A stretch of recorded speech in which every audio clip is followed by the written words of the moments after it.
Hey out there, hope you guys are enjoying all these videos.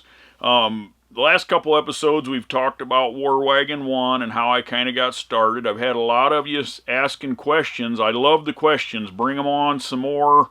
We love the interaction. Hit the like button. Share them with your friends too. I don't think the old school fan base, the monster truck base out there, really realizes what we're doing yet. And I would love to see more of them interacting.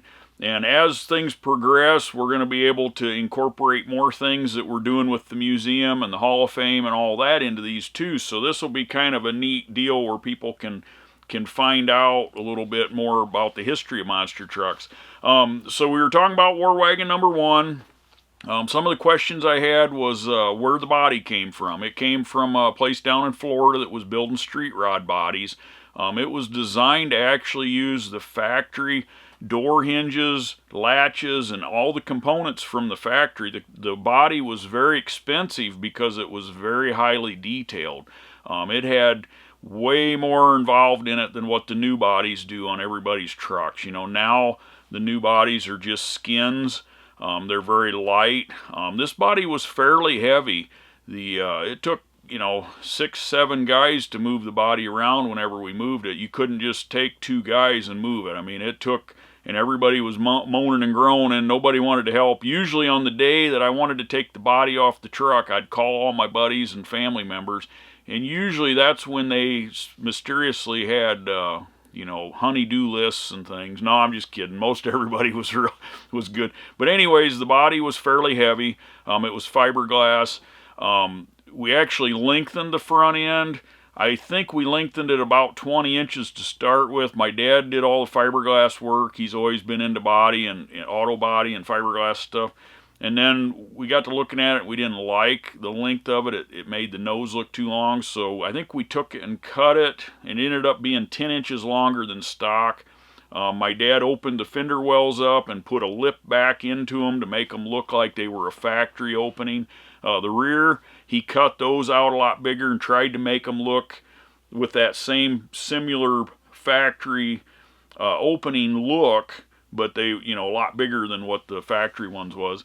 I've had a lot of guys ask also the weight of the truck. Actually, I never really weighed it, but just by guesstimation and doing some figures and calculating, I'm guessing it was around 10.3. Now, War Wagon 1, I only ever rolled over one time. That truck always seemed to be pretty stable. Did a bounce roll over once with it. Didn't really tear the body up too bad because the cage was pretty tight in the body. That truck, I always felt like I was just a couple days short on a lot of the video footage, different things with different series. Back then there was a lot of politics too. You really couldn't get in some of these series and things without really playing the politics but anyways, I got an opportunity once in I think it was 95 or maybe it was 96 with the Pin to Point series. It was right at their end and none of us really knew it. I was building the new truck with the dream of being able to go to the jamborees and run the Point series, and the new truck would have been fine for it. I think I'd have held my own and I'd have been right in the middle of everything, but basically I got to run the Hoosier Dome in Indianapolis with the first truck. Never had ran the Christmas tree lights. I had never really had any drag racing experience other than some street racing, but that was always, somebody giving you the wave or whatever to take off.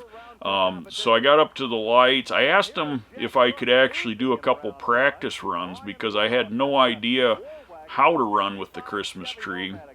And that takes a lot of coordination and a lot of timing. You have to figure out from the time your eyes see the lights change into the time your brain tells your foot to hit the throttle, and then the throttle response and getting everything moving can actually be milliseconds or whatever. Well, I had no idea. Guys told me, oh, just leave when you see the last lights turn red or the last whatever yellow lights blink, hit the throttle. Well, I had no idea, and I ended up just waiting until the light turned green. And they gave me one qualifying pass. My qualifying time was actually kind of in the middle of the field, I think, if I remember right. Well, I ended up getting Brian Welch, that had moving violation, and now he works for one of the, the big powerhouse of monster trucks. He's one of their head coordinators, or I'm not sure exactly what he is, but I know he works there now. But he had a truck called Moving Violation. I had him in first round. He beat me by a truck length. I really feel like the way the truck was running, if I would have known how to run the lights, I think it would have been a very close race. I think the truck could have, I might not have won, but I might have been really close. So that, that gave me just a little bit of TV footage, not much. By the time I got the new truck done, the whole Pin to Point series was over. You really didn't have that opportunity. But right before that is when I switched over to Gerardo's injector, and that's an upright injection system. And that gave me quite a bit more horsepower. It was a night and day difference. I remember Kirk Dabney coming over right after seeing me make a pass with the truck, one of the events, and Dabney come over and goes, "What the heck, did you just put a different motor in that thing this week?" And I says, "No, why?" He goes, "It sounds totally different, and man, I've never seen that truck leave the line so hard." And I just pointed up to the injector, and he looked up at it, and he goes, "Oh." I said, "Yeah, that's that injector you told me not to try because nobody else ran them." So he was like, "Oh, wow, maybe that's a hot ticket." So, so I've always ran Gerardo's stuff through the years. But, so War Wagon 1 was a really good performer for what it was. The whole time I was running it in 95 and 96, I was still working on the new chassis for War Wagon number 2. And a lot of times, I would have the trucks, or the new truck and the chassis and everything in the shop at the same time. So I was actually trying to measure and do everything I could to make all the parts off of the first truck that I could reuse go on to the second truck. We didn't have, for one, you didn't have the availability of parts back then that you do now. And for two, money was tight.